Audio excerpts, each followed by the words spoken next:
السلام عليكم ورحمة الله وبركاته، اخواتي وحبايبي من السلام. اولا اتفضلوا معايا بسم الله. اكلنا الحمد لله، ادينا هنتغدوا.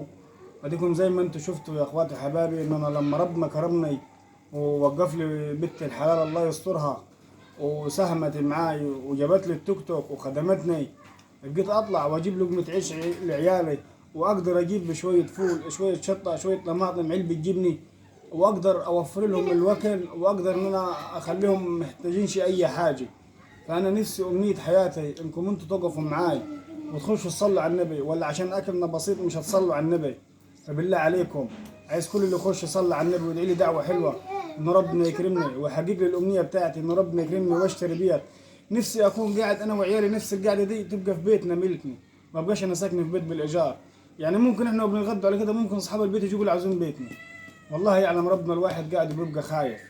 فانا طالع واديني بوريكم حياتي كلها والله العظيم. وفي ناس بتقول لي بيض البيت واعمل البيت، بس البيت ديتي انا مش ملكي.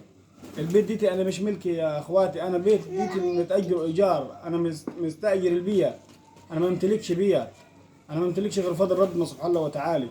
وديكم زي ما انتم شايفين، انا لما بطلع بشتغل وبكافح بقدر اوفر اللقمه دي لعيالي.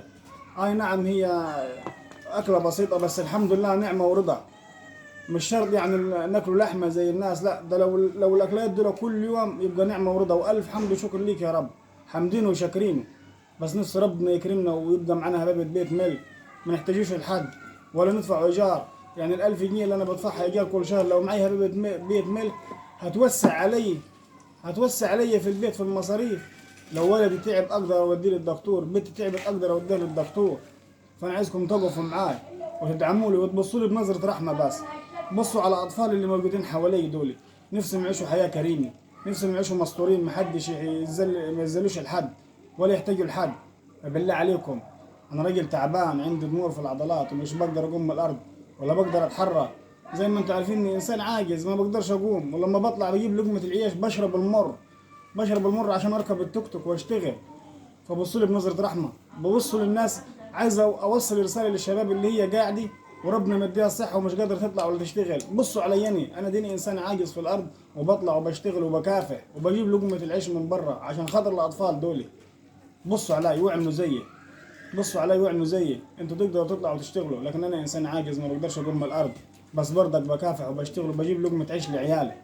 فبالله عليكم ما تبخلوش علي بالصلاة على النبي والدعوة الجميلة بتاعتكم لي. واللي قدروا على حاجة انه يساهم بيها ويتبرع به ربنا يجزيكم كل الخير. رقم التواصل موجود قدامكم، وعلامة الدولار وعلامة الشكر وعلامة السوبر تاكس. القناة فعلت الحمد لله، وعايز اشوف وقفة اخواتي وحبايبي وناس اللي هم واقفين معي ما يدعموني. ودي رسالتي ليكم، والسلام عليكم ورحمة الله وبركاته.